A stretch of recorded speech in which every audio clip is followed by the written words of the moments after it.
Hello! Today we're going to be sculpting an expressive hand in clay. Inspired by creative and dramatic sculptures that you would see on programs like the Pottery Throw Down. This project is ideal for helping students explore structure, form, and texture while developing confidence with three-dimensional making. Before starting, I like to warm up and prepare the clay using the ram's head wedging technique. Wedging helps soften the clay, remove trapped air bubbles, and improve the consistency, making it much easier to sculpt. It's also a useful technique for students to learn because it introduces good ceramic studio practice right from the beginning of the project. Then I begin by creating a simple armature for the hand. I wrap the armature in paper to bulk it out before adding the clay. Creating a strong base is important because it gives the sculpture stability and helps students think about proportion before moving into finer details. At this stage, focus on overall gesture, movement of the hand rather than trying to perfect small details immediately.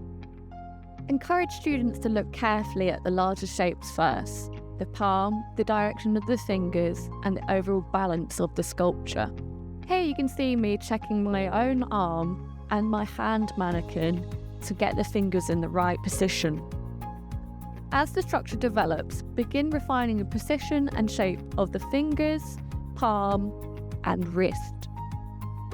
Hands are rarely perfectly straight or symmetrical, so small bends and variations help the sculpture feel more natural and expressive. Rotating the sculpture regularly is really important during this stage, as it allows the student to check the proportion and balance from every angle. I find rotating the sculpture on a banding wheel helps me to not overwork the clay. Once the main forms are established, we can begin refining the details.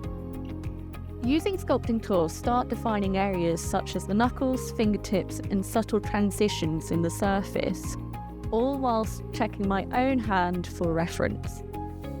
Here you can see me building up the clay to add texture to the palm area. The folds in my own hand help me to identify where needs more clay. This is a great opportunity to encourage observational skills and a discussion around anatomy. At this stage, the sculpture becomes a process of constant adjustment, adding where the form feels flat and removing where it becomes too heavy or undefined. When I move into the detailing, I begin refining features like the fingernails and the joints. Here I work out where the knuckles will go and therefore how long the fingers will be.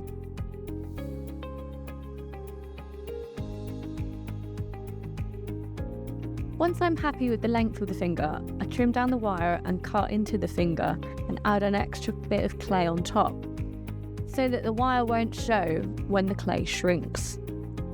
I add depth and detail into the palm whilst moving out the textures.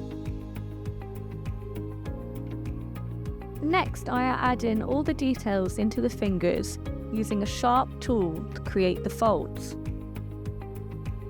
I also add in more clay and create detail in the knuckles where the tendons meet the finger. I'm constantly smoothing and refining the textures to make it look more realistic. To create the nails, I use a sharp tool to draw in the profile and take out excess clay.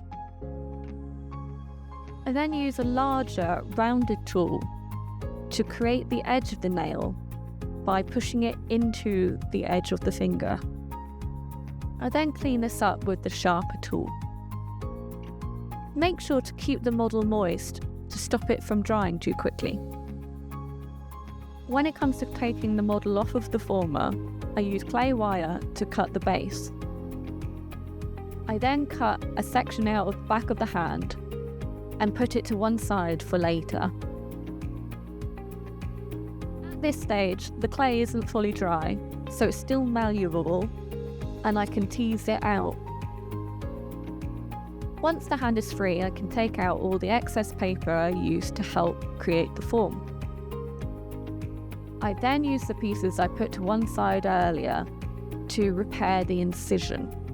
Using a tool in the inside, I use my finger on the outside to smooth and compress the clay together. Once I'm happy with it, I use a bit of water and create small circles on a flat surface so that the base is flat and the hand can stand on its own. During the drying process, I wrapped plastic around areas of concern to slow the drying time. This stopped it from cracking. After the piece is fully dried, I can bisque fire it in the kiln. Before you use glaze, it's important to mix it thoroughly. Glaze naturally settles when it's left to stand, with heavy particles sinking to the bottom. If it isn't mixed properly, you'll get an uneven colour and patchy results. For the first colour, I dip the hand into the glaze to get a thick coat. I then make sure to wipe any excess off the bottom with a wet sponge. I paint the next colour on with a hake brush and add dramatic drips by applying extra glaze around the wrist. Once I'm happy with the results, the piece is fired to a glazed temperature to finish it off. The final piece demonstrates how students can transform simple materials into an ambitious sculptural outcome through careful observation and gradual refinement. Projects like this also create excellent links to observational drawing, ceramic, anatomy studies, and expressive art techniques. If you'd like to try this project in your classroom, you can find all the materials used in this demonstration through Specialist Crafts. Thanks for watching. Like and subscribe for more creative lesson ideas.